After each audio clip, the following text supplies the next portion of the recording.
For the Life of the World is a production of the Yale Center for Faith and Culture. Visit us online at faith.yale.edu.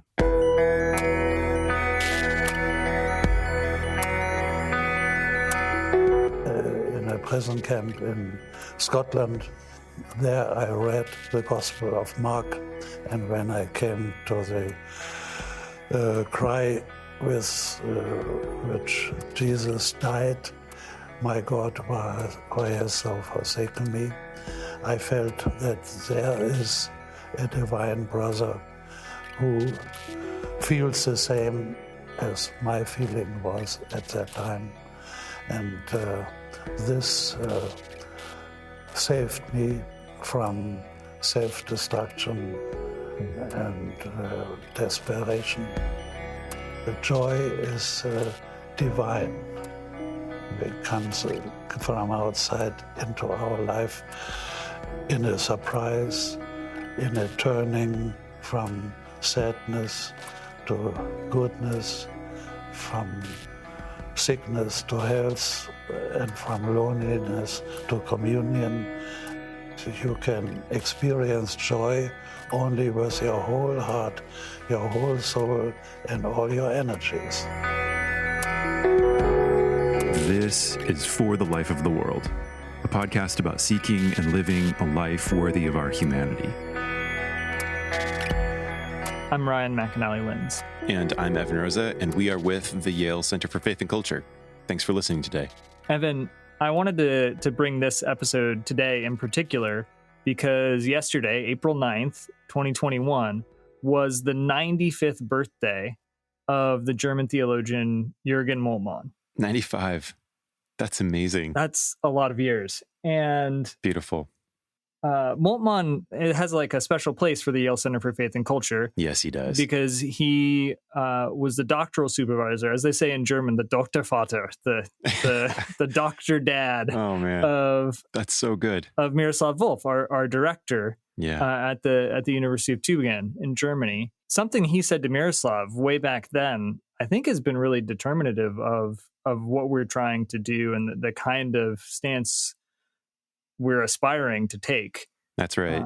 Yeah. And when something along the lines of this is what you ought to be doing to be a theologian. Try to find a place where people's concerns and worries and questions are concentrated, where those things animate them in a particular time and a particular place, in the place where you are and the time where you are, and shine the light of the gospel on that. Yeah. I mean, Miroslav heard that. It was directly spoken to him when he was a grad student by Jürgen, right? That's right. Yeah. And this is the mission you should take out with you into your theological life. And that has really animated the work we do at the Yale Center for Faith and Culture. Yeah, that's right. It illustrates for me one of the things that's amazing about Moltmann, which is that he's this far-ranging thinker, but he has an incredible knack for distilling things into just these memorable lines that help you navigate your world, that help you see things and that inspire you to try to live more faithfully. Do you have any in mind? So one that comes to mind is some of us from the Center for Faith and Culture were at a meeting related to a grant that we were doing with a bunch of other scholars, a dozen or so theologians, ethicists, psychologists, philosophers. And we've just sat down for one of the sessions of this meeting. Miroslav's phone is on the table and it starts to ring as we're getting started talking. And he picks it up, as one does, in embarrassment to silence it, but sees that on it says, Jürgen. He says, "You don't hang up on Jürgen Moltmann." Oh, it's Jürgen. And so he picks up and puts Jürgen Moltmann on speakerphone into the middle of our table, which presumably is not what Moltmann was calling to do. Indeed. And says, "We're here in this meeting, and what we're talking about the question of the life of the theologian and what it has to do with the work of theology." Just puts him on the spot. Just right there. And Moltmann says, oh, yes. Without living theologically, there can be no theology. Gosh. And everybody in the room just kind of takes a breath and says, that's true. That's where I'm trying to be. Yeah, our work is done. Wow, that's amazing. So you can see how this kind of this clarity combined with passion yields a sort of theology that has inspired countless young people to dedicate their lives to reflection and to study and to writing and communicating and thinking about God and God's relation to the world in this sort of passionate, engaged way. It has this spark, this passion for God and God's creation, for true life in the midst of our death-bound world. And and I mean, I was one of those young people. I had this inkling that maybe theology was a direction I wanted to go. Maybe I was being called even in that direction. Right. But right after college, I found myself in a little village called Peguche in Ecuador, in the middle of the Andes. And my wife and I are just out of college. We're there trying to get connected to local indigenous organizations to learn about what they were doing in terms of community development, to chip in if we could with our 22-year-old minimal skills and maximal ambitions. Yeah. But I'd brought along some theology books to try to test this out. Is this a way I could go? Yeah. And one of them was Moltmann's Theology of Hope. And I remember sitting down in the kind of kitchen area of this semi-abandoned inn where we were living and being shocked to find a theology that was kind of more erudite than anything I had ever encountered before in my life. Sure, yeah. But at the same time, didn't shrink from reality. That's important. That's very important.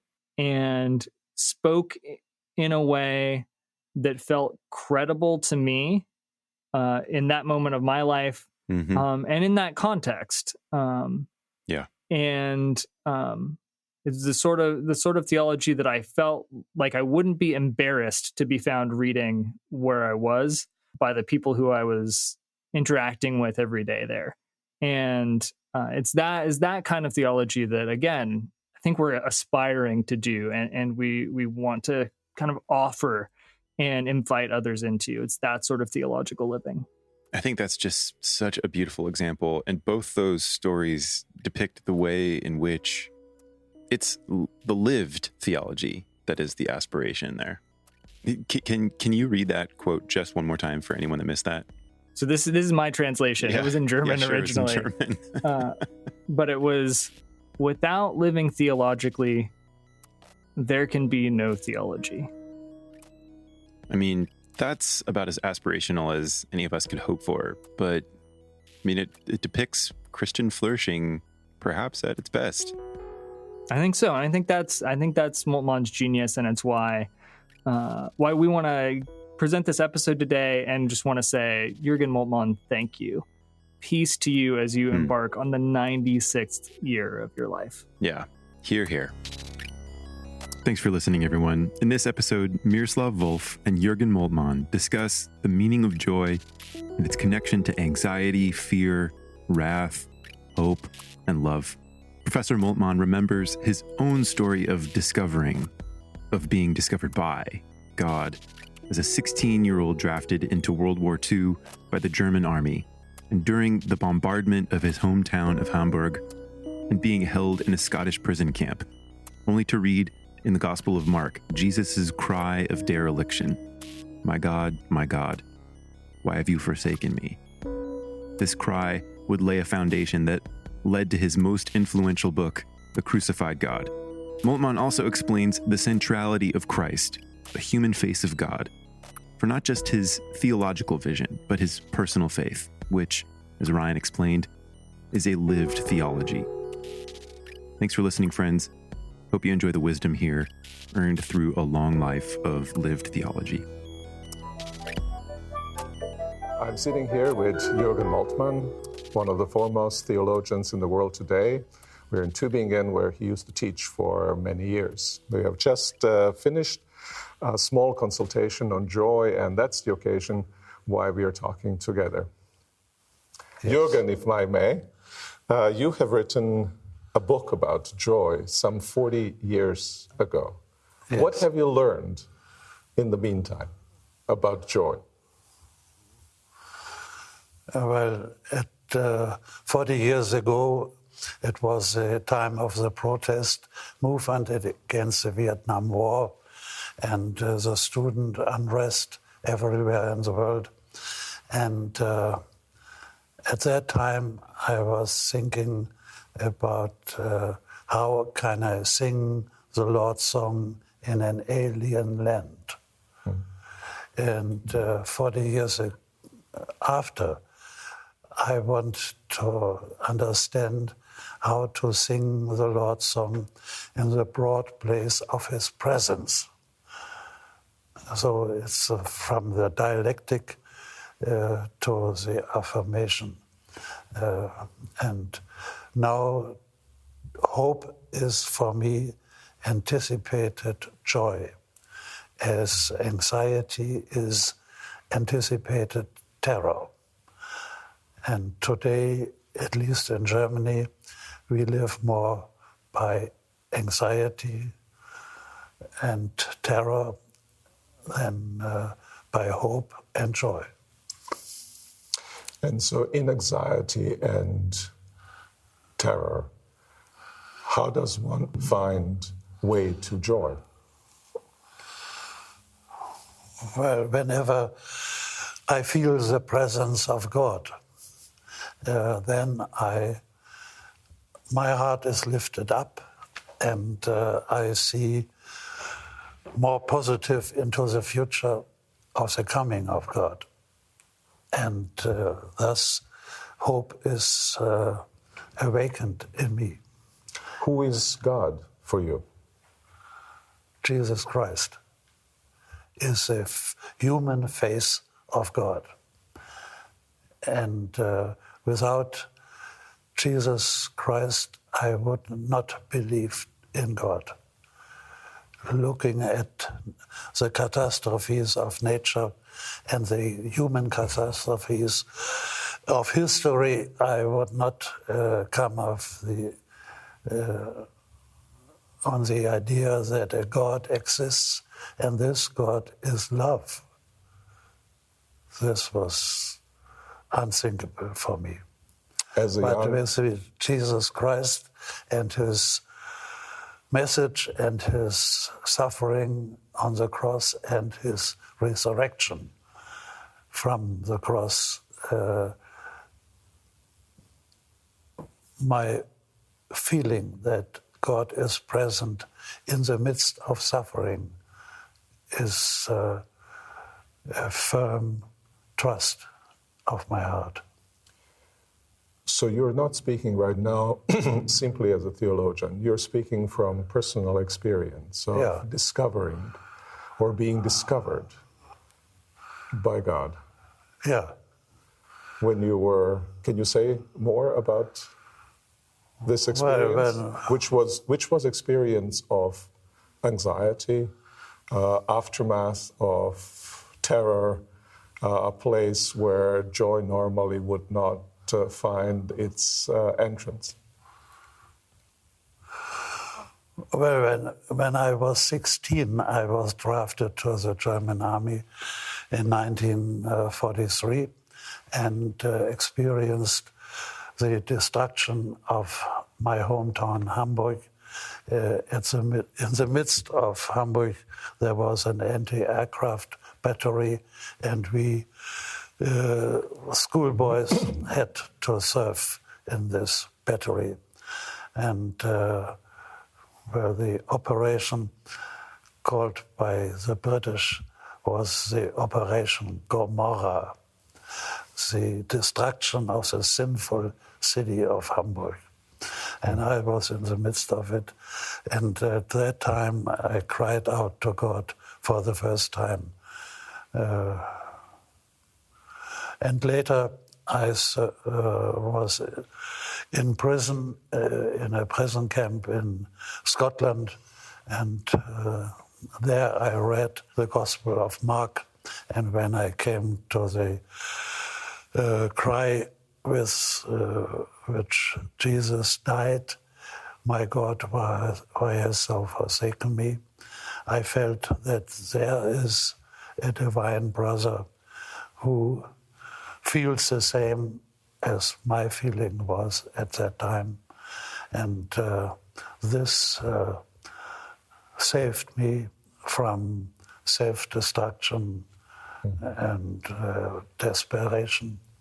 And so I came up with hope on a place where there was no expectation to come home soon. We were, the imprisonment lasted for 3 years. You have later written a book that I've heard you say you consider to be the most important book that you have written, namely The Crucified God. And at the heart of that book, in a sense, is this cry of dereliction. Yeah. How is that book related to the book on hope? How is a cry of dereliction of pain related to the joy of jubilation, of resurrection? Well, I started with hope and the resurrection of Christ, which is a ground of hopeful expectation of the coming of Christ and the coming of the kingdom of God. And when I experienced in the US that they took this as a reinforcement of the normally American pursuit of happiness and the American optimism. I said when I would return, I would only speak of the other side of Christ on the cross. And so I came from the side of the resurrection to the side of the crucifixion, and there are two sides of the presence of Christ. You wrote that Christian faith is a unique religion of joy, and you tied that to the key moments in the Christ story: death, resurrection, and then also coming of the Spirit. Can you say more about this uniqueness? In what ways and why is Christian faith uniquely religion of joy? Well, as a center of Judaism is the Torah.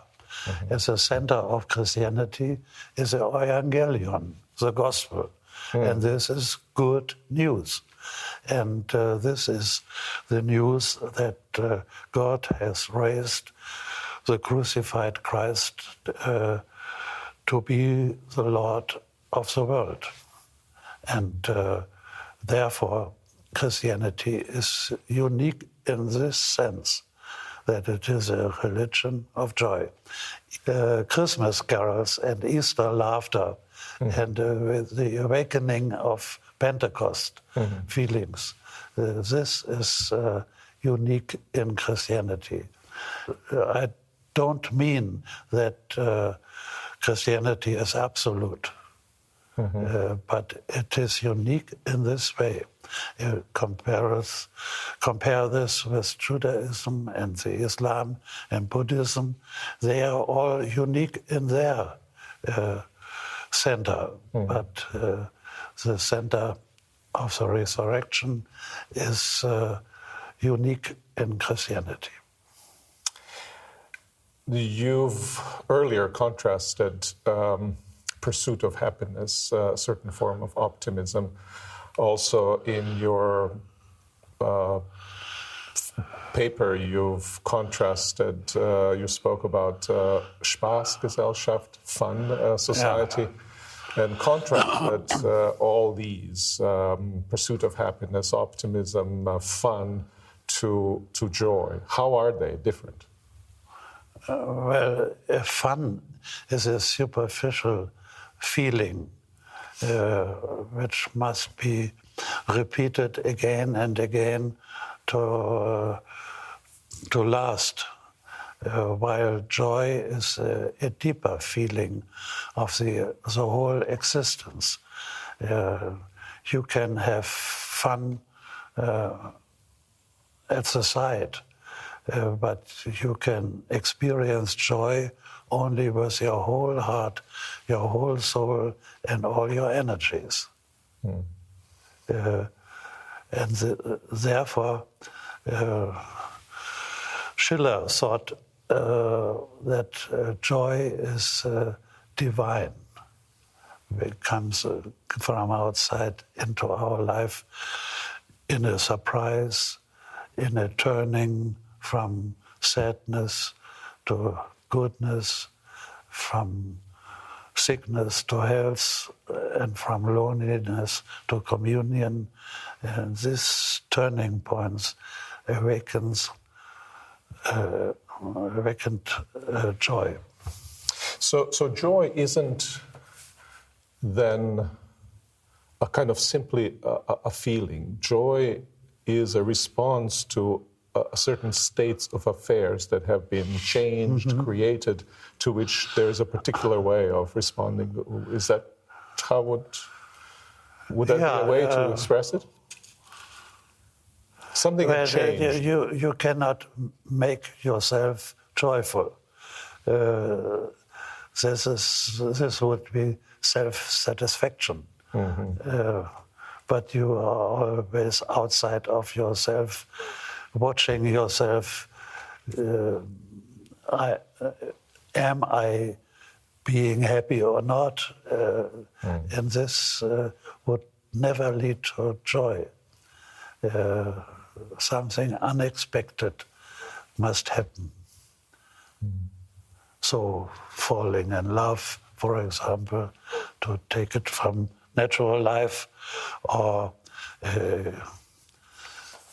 sudden success, or in political life, the unification of Germany, or the coming of Nelson Mandela out of 30 years of prison in Robben Island, and he came, and everybody expected civil war, and nothing happened. Nelson Mandela came. This is a reason for surprise and joy. So in a sense, it's not a natural course of events that we expect to happen. It comes to us almost as a gift, as a gratuity from outside. Yeah. Do you think there are... I can think of great events that you were describing, and maybe I can give an example with a contrasting one as also something much more quiet that may be a source of joy. Let's say a child is born. That may be like the event of Exodus. That may be like the event of something completely new comes. But then, and there's joy and there's rejoicing in it. But the child is growing, and there's kind of a quieter joy that attends to relationship to something that's there, but that it's also always experienced as gift. Or one falls in love, but then love matures, and every morning it's a kind of new. So there may be exhilarating joy, and they may be kind of quieter joy. Does that make sense? Yes, of course. I think the intention of love is the happiness of the beloved. So love's intention is not to own the beloved, but to have the beloved happy. And therefore, some love sometimes supports the beloved, and sometimes taking oneself back to let the beloved in freedom. So both actions are actions of love. We are not loved because we are so beautiful and good, but we are loved. We are beautiful and good because we are loved. And this is true for interpersonal relationships, and also true with the relationship of God, who is love, as we say with the New Testament. And so he wants to see his beloved children on earth happy and joyful. And in a sense, the contrast that you made, we are not loved because we're beautiful, we are beautiful because we're loved, it kind of breaks a cause and effect relationship. If I'm beautiful and I'm loved, I'm beautiful, my beauty kind of elicits the love and it's expected, right? But if I'm not, the love comes to me always as a gift, as a surprise, and lifts me up precisely in those terms. And then is a cause of joy. So is there do you see connection between joy and gratitude? For something that comes? Yes, of course. Every child knows this at Christmas. So stance of perceiving oneself as having been blessed and therefore grateful is, so in other words, it may not be enough to have a child at Christmas. It's not enough for a child to get the present, right? No. They have to receive that present as a gift and be grateful for it for joy to occur. Yeah. They may be dissatisfied because they didn't get quite the present they wanted, and then joy's gone, right? But when it works well, then the present gratitude and joy form a kind of a nexus. But every child and every person knows that anticipated joy is the best joy. But if you always anticipate only... There's a certain melancholy of the second day of Christmas. Yeah. If you get what you anticipated, what's there? But if you never get what you anticipate, if you only anticipate, right? So it's a kind of dialectic between the two. At one point, you have also connected the kind of the character of the God as Christian faith embraces or believes in, a God who is love, but God who is kind of passionate God who is engaged with the world with the question of, with the issue of joy, so that the passion of God becomes the foundation of joy.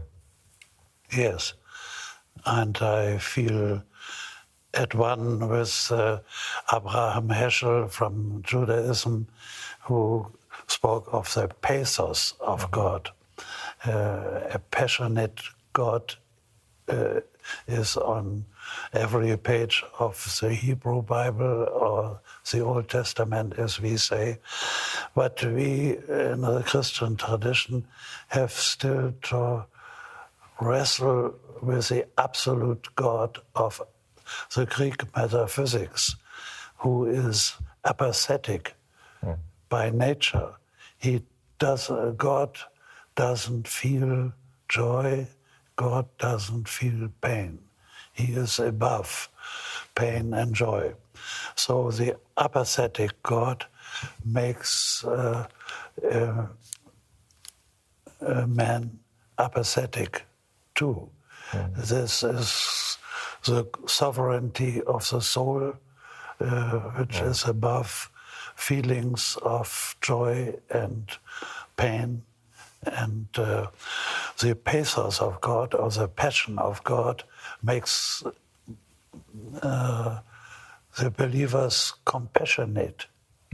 They participate in the suffering of others and participate in the joy of others. Sometimes it seems to me that compassion with the suffering of others is easier than the compassion with the joy of others. Mm-hmm. We feel so good if we can have mercy with somebody else. And we feel some envy if somebody others feel joy and success, at least in the academic world. This is the case. The rest of the world is spared from that temptation, I'm sure.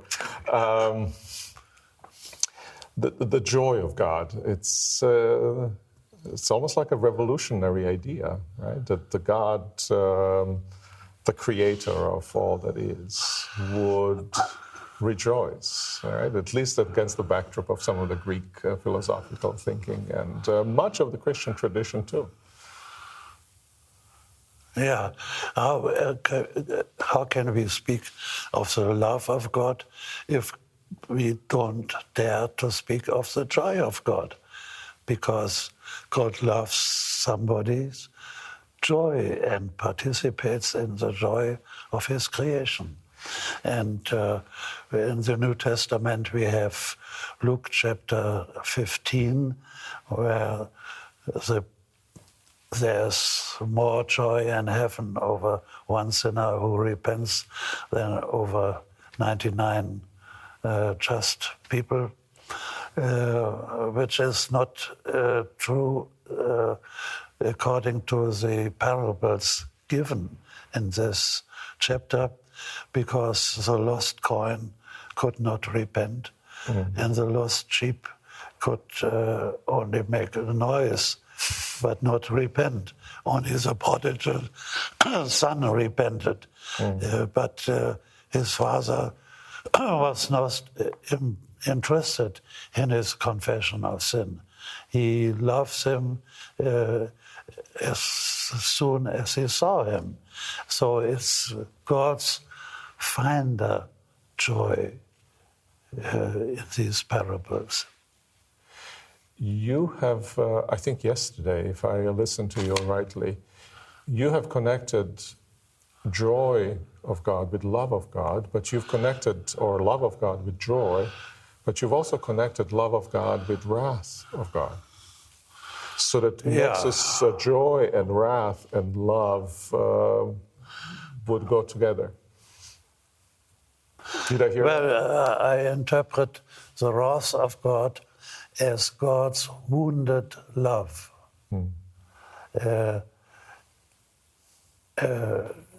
If you feel the wrath of another person, you feel also the interest of another person in you.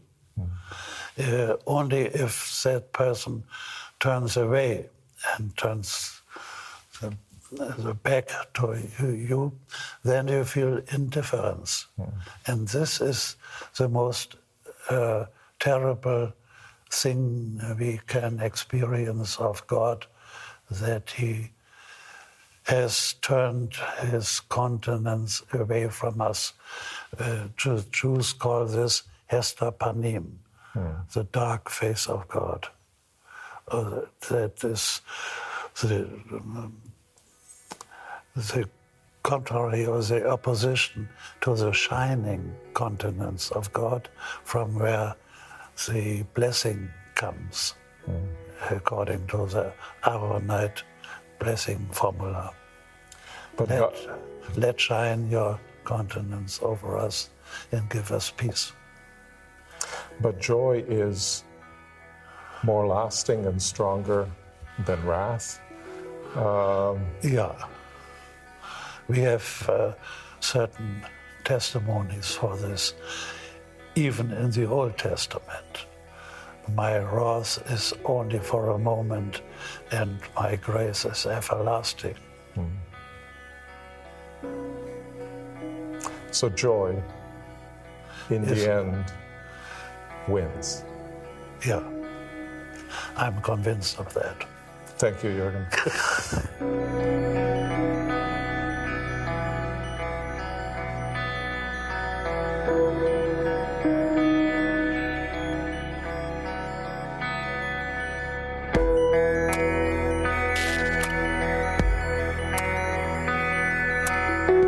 For the Life of the World is a production of the Yale Center for Faith and Culture at Yale Divinity School. This episode featured Jürgen Moltmann, Miroslav Volf, and Ryan McAnally-Linz. Production assistance by Martin Chan. I'm Evan Rosa, and I edited and produced the show. For more information, visit us online at faith.yale.edu. New episodes drop every Saturday, with the occasional midweek. If you're new to the show, we're so glad that you found us. Remember to hit subscribe so you don't miss any episodes. And if you've been listening for a while, thank you, friends. If you're liking what you're hearing, I've got a request. Would you support us? It's pretty simple, really, and won't take much time. Here are some ideas. First, you could hit the share button for this episode in your app and send a text or email to a friend or share it to your social feed. Second, you could give us an honest rating on Apple Podcasts. How are we really doing? Finally, you could write a short review of the show in Apple Podcasts. Reviews are cool because they'll help like-minded people get an idea for what we're all about and what's most meaningful to you, our listeners. Thanks for listening today, friends. We'll be back with more this coming week.